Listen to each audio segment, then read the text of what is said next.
NTV time, जनता की बात जनता के साथ।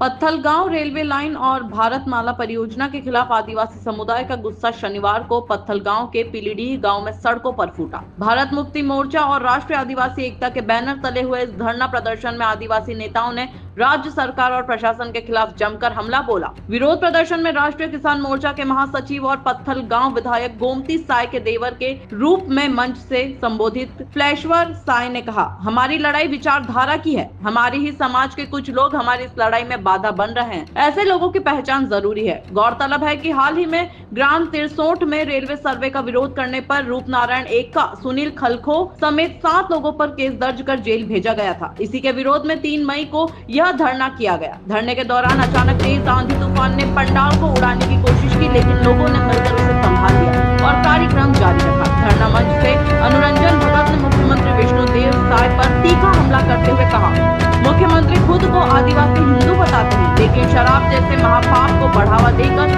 आदिवासियों को कुचल रहे हैं। भगत ने तर्क लहजे में कहा, अगर बाग बहार तहसीलदार यहाँ होता तो मैं उसे जूते चलाता। प्रदर्शनकारियों ने आरोप लगाया कि रेलवे लाइन और भारतमाला परियोजना के लिए बिना सहमति जमीन ली जा रही है, मुआवजा नहीं दिया जा रहा है और पुलिस प्रशासन आदिवासियों को डराने धमकाने में जुटा है। वे झूठी FIR रद्द कर गिरफ्तार साथियों की रिहाई और जबरन हो रहे विकास कार्यों पर रोक की मांग कर रहे हैं। चेतावनी दी गई कि अगर मांगे नहीं मानी गई तो राज्य और देश स्तर पर बड़ा आंदोलन होगा। अब देखना यह होगा कि भाजपा इस मसले पर क्या रुख अपनाती है। क्या विवादित बयानों पर कार्रवाई होगी या फिर पार्टी चुप्पी साधे रहेगी। NTV टाइम्स के लिए अजीतर गुप्ता की खास रिपोर्ट। मैं उसे समझाता, मैं उस तहसीलदार साहब को चुनौती देते हुए मैं कहना चाहता हूँ, हमारे पूर्वज जंगलों में निवास करते थे और जंगली जानवरों का शिकार करके हमारा जीवन यापन करते थे और आज हमें जानवर से इंसान बनाया है। इसलिए हमारे पूर्वजों ने और तहसीलदार साहब अगर हमें इंसान से जानवर बनाने की कोशिश अगर हमें करेगा, मैं उस दरिंदे का मैं शिकार करूंगा। मेरे आदिवासी भाइयों, मैं यहाँ अपना हक और अधिकार के लिए नहीं आया हूँ, यहाँ मौज मस्ती करने के लिए कोई आया नहीं है। हमारे 2 साथी जेल के अंदर है, हमें मस्ती लग रहा है क्या यहाँ बैठ के? इन लोगों ने 3-4 वर्ष का फेंक मांग रहे हैं, मैं तो आज ही उनका रिहा करके इस चक्का जाम कर देते जो नेशनल हाईवे है इसको, और वो 2 जो हमारे साथी हैं उसको 1 मिनट में बाहर निकाल लाता। कानून क्या सोचती है हमारे सामने, हमारे क्षेत्र में हमारे लोगों को हमारे द्वारा ही अंदर करा के हमारे आदिवासियों का शोषण करेगा। देखिए हमारे साथ क्या रणनीति रची जा रही है। हमारे लोगों को, दूसरे लोगों को, दूसरे लोगों के पास उतना ताकत नहीं है कि हमारे लोगों को वो लोग भ्रमित कर सके, हमारा शोषण कर सके, हमारा अधिकार को छीन सकेंगे। ऐसा किसी के पास ताकत नहीं है, लेकिन उनका करतूत को मैं अभी इस समुदाय को बताना चाहूंगा कि उनका करतूत क्या होती है। आज शासन प्रशासन को मैं चुनौती दूंगा। यहाँ हमारे छत्तीसगढ़ के मुख्यमंत्री आदरणीय विष्णु साय जी को भी मैं चुनौती दूंगा। हमारे देश के माननीय प्रधानमंत्री नरेंद्र मोदी जी का भी मैं कहूंगा। कुछ दिन पहले हमारे छत्तीसगढ़ के मुख्यमंत्री ने क्या कहा, आदिवासी सबसे बड़ा हिंदू है। उनकी राजनीति को देखिए। हमारे छत्तीसगढ़ के मुख्यमंत्री क्या कहा, आदिवासी सबसे बड़ा हिंदू है। उसने क्या कर रहे हैं आज, उसको मैं कहता हूं कि आज जो हमारे क्षेत्र में विकास के नाम से जो रेलवे लाइन आ रही है, उसमें हमारी आदिवासियों की जमीन जो अधिग्रहण में चली जा रही है और हमारे लोगों को जो कुचलने का काम कर रहा है, उस पापी मुख्यमंत्री से मैं कहना चाहूंगा, मेरे आदरणीय सभा में बैठे दोस्तों, साथियों, मेरे माता पिता ध्यान पूर्वक सुनेंगे कि आज हमारे राज्य और केंद्र की सरकार ने हमारे साथ किस प्रकार दुर्व्यवहार कर रही है। उसने हमें क्या कहा कि आदिवासी सबसे बड़ा हिंदू है। उस मुख्यमंत्री को ये पता नहीं है कि हिंदुत्व का गुण क्या होता है, हिंदुत्व का महत्व क्या होता है। उस आदिवासी को पता नहीं है, उस मुख्यमंत्री को पता नहीं है। हमारे छत्तीसगढ़ में 67 दारू भट्टियां खोलकर कहता है कि आदिवासी हिंदू है। हिंदू धर्म के आधार पे शराब एक महापाप है। आदिवासी धर्म ग्रंथ के अनुसार शराब एक महापाप है।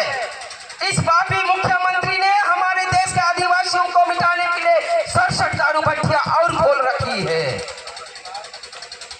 खोलने का प्रयास कर रही है। ध्यानपूर्वक सुनेंगे मेरे यहाँ की ग्रामीण जनता।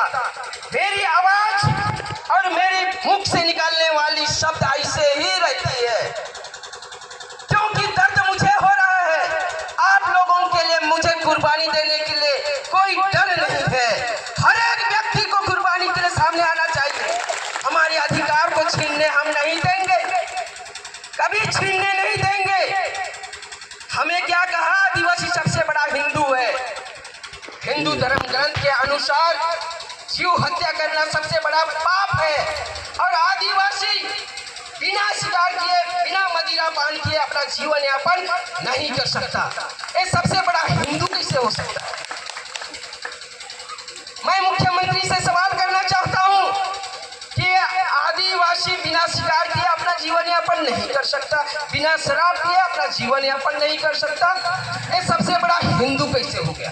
हमारे आदिवासियों को किस प्रकार से भ्रमित करने का काम कर रहे हैं। देखिए, हमारे अलग से रोही व्यवस्था है, हमारी अलग से परंपरा है, हमारे देवी देवता हमारे पूर्वज हैं। हम प्रकृति की पूजा करते हैं। मेरे यहाँ बैठे हुए मेरे समस्त आदरणीय जन, एक एक करतूतों को सुनिए। आज मैं इसलिए कहा कि मैं मुख्यमंत्री और आदरणीय प्रधानमंत्री जी को चुनौती दूंगा। आज हिंदू राष्ट्र बनाने के नाम से हमारे देश में दारू भट्टियां खोल रखी है। ये संभव है क्या? राम राज्य आएगा क्या? दारू भट्टी खोलने से राम राज्य आएगा क्या? हमारे भारत में सबसे बड़ा बूचड़ खाना है जिसका जीव हत्या की जाती है। क्या जीव हत्या करने से राम राज्य आएगा क्या? ये लोग जो राजनीति करने वाले मैं करता हूँ विधिवत तरीके से, और जैसे हमने संविधान की उद्देशिका को पढ़ा है। तो साथियों, आपने मेरी बात को सुना। मैं एक है ना, शैलेंद्र कुमार साय, प्रदेश उपाध्यक्ष, राष्ट्रीय किसान मोर्चा छत्तीसगढ़। मैं आपको आमंत्रित करता हूँ, जोरदार तालियों के साथ स्वागत करने का। और इनके बारे में मैं 2 शब्द बताना चाहूँगा।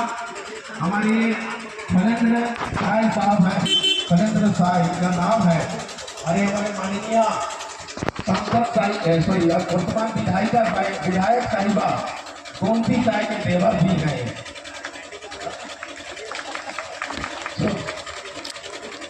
आज हमारे मंच के साथ जुड़ेंगे और अपनी बात हमारे साथ रखेंगे। मैं आपका स्वागत करता हूँ। जोरदार ताली एक बार और बजा दें।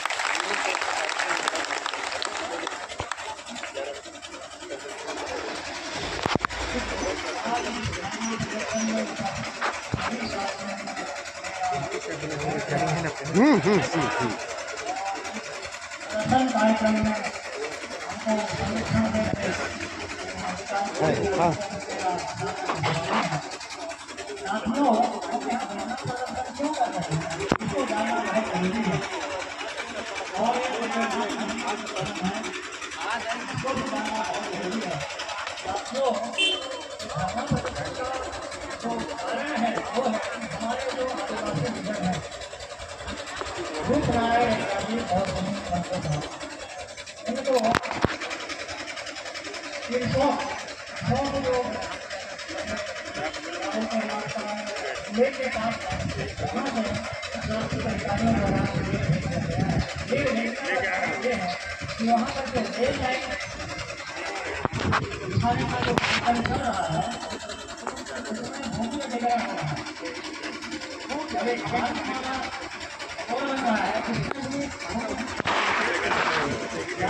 हम्म